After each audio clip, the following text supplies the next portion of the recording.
ரொம்ப கிரேவிங்ஸாக இருந்தது. அதனால் ஒரு டிஷ் பார்க்கலாம். வெங்காயம், பூண்டு, இஞ்சி எல்லாத்தையும் நல்லா நறுக்கிக்கலாம். ஒரு வெங்காயம், ஒரு 10 பல்லு பூண்டு, சும்மா ஒரு துண்டு இஞ்சி போட்டு எண்ணெய் ஊற்றி வெங்காயத்தை வதக்கிக்கிட்டு சைடில் நான் ஏற்கனவே சப்பாத்தி மாவு பிசைஞ்சு வச்சுருந்தேன். சப்பாத்தி மாவில் ராகி கொஞ்சம் கலந்துருக்கேன். அது சைடில் சப்பாத்தி போட்டுக்கிட்டேன்.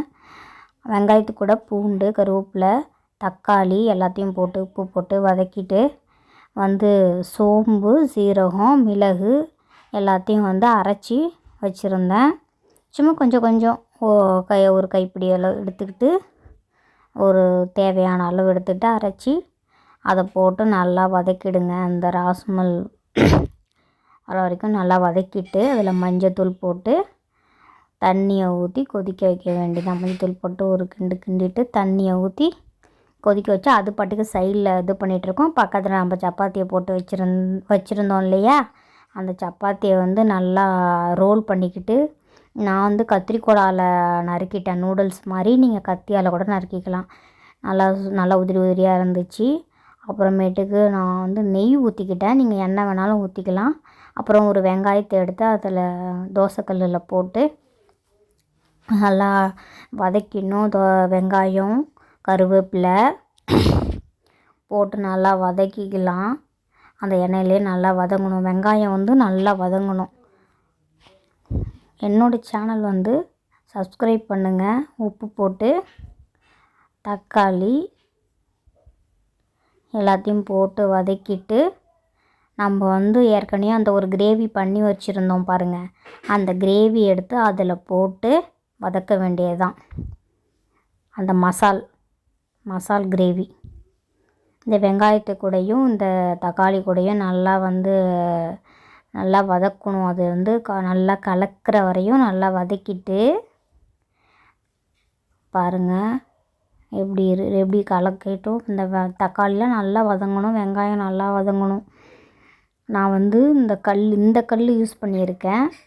நீங்கள் இந்த கல் இல்லைன்னா அயன் கல் யூஸ் பண்ணிக்கலாம். நான்ஸ்டிக் வேண்டாம், ஏன்னா அது அந்த அளவுக்கு டேஸ்ட்டு கொடுக்காது. இது கல்லால் ஆன தோசைக்கல் பாருங்கள், பார்க்கவே செம்மையாக இருக்குங்க. போட்டு நான் நல்லா இது பண்ணிகிட்டு இருந்தேன். என்னுடைய சேனல் உங்களுக்கு பிடிச்சிருந்தா சப்ஸ்கிரைப் பண்ணுங்கள். நல்ல நல்ல வீடியோ வரும். சமையல் வீடியோலேருந்து உங்களுக்கு பிடிச்ச வீடியோலாம் நான் அனுப்புகிறேன். என்னுடைய சேனலுக்கு சப்போர்ட் பண்ணுங்கள். இப்போ பாருங்கள், நல்லா கலக்கியாச்சு. நல்லா கலக்கி விட்டாச்சு. கலக்கி விட்ட பிறகு நம்ம என்ன பண்ணுறோம், நம்ம இது பண்ணி வச்சுருக்கோம் பாருங்கள், சப்பாத்தியை கட் பண்ணி வச்சுருக்கோம் பாருங்கள், அதை தூக்கி இதில் போடுறோம். பாருங்கள் எப்படி இருக்குது பாருங்கள், சூப்பராக இருக்கா. இது ரொம்ப லாங் வீடியோ. நான் அதை கொஞ்சம் நல்லா ஷார்ட் பண்ணி உங்களுக்கு நான் ரெடி பண்ணியிருக்கேன். இப்போ அந்த நூடுல்ஸ் மாதிரி இருக்குது பாருங்கள், நூடுல்ஸ் மாதிரி கூட இது அப்படியே கூட கலக்கி கொடுக்கலாம், இல்லை கொத்து சப்பாத்தி மாதிரி நல்லா குத்தி கொடுக்கலாம். நல்லா நூடுல்ஸ் மாதிரி இருக்கிறத போட்டு நல்லா நான் கொத்து சப்பாத்தி மாதிரி போட்டுட்டேன். நல்லா குத்தி எடுத்துக்கிட்டேன். தோசைக்கல் வச்சு சப்பாத்தியை போட்டு நல்லா பெரட்டிட்டு, சில பேருக்கு சப்பாத்தி பிடிக்காதவங்களுக்கு இது நூடுல்ஸ் மாதிரி கூட கொடுக்கலாம். அப்படியே பெரட்டி இந்த நூடுல்ஸ்னு குழந்தைங்களுக்கு கொடுக்கலாம். நான் நல்லா பெரட்டிகிட்டு இருந்தேங்க. என் பொண்ணு என்ன சொல்லிச்சு ஒரு வார்த்தை தெரியுங்களா, இவ்வளோ நேரமாக செய்கிறதுக்கு நீ சப்பாத்தி போட்டே சாப்பிட்ருக்கலாமான்னு அடிச்சு. வாங்க நல்லா போட்டு கொத்துவோம்.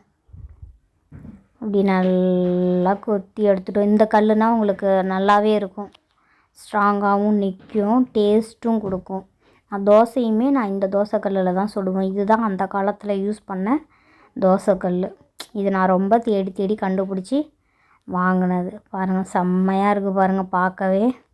இப்போ நம்ம இது கூட என்ன பண்ணுறோம், உப்புலாம் ஆட் பண்ணிக்கோங்க. தேவையான அளவு உப்புலாம் ஆட் பண்ணிக்கோங்க.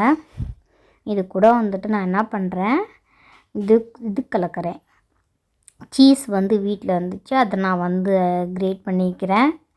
சீஸை நல்லா நமக்கு தேவையான அளவு சீஸ் இருந்தாலும் போடுங்க, இல்லைனாலும் விட்டுருங்க, அதை பற்றி ஒன்றும் பிரச்சனை இல்லை.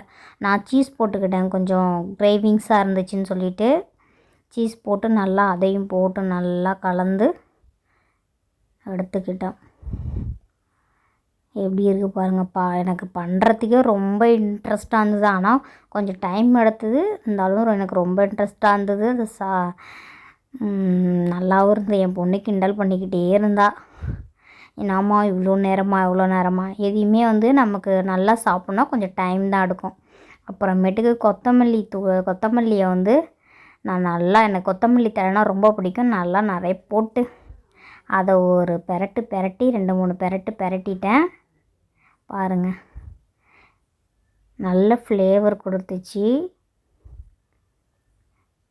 உண்மையுமே இப்படி இருக்குது பாருங்கள். என்னோடய சேனலை சப்ஸ்கிரைப் பண்ணுங்கள், பெல் பட்டனை கிளிக் பண்ணுங்கள். அப்போ தான் நான் படுத்துகிற வீடியோ உங்களுக்கு வரும். இப்படி தாங்க இருந்துச்சு. சர்வ் பண்ணி சாப்பிட்டா செம்மையாக இருந்துச்சுங்க. தேங்க்ஸ்.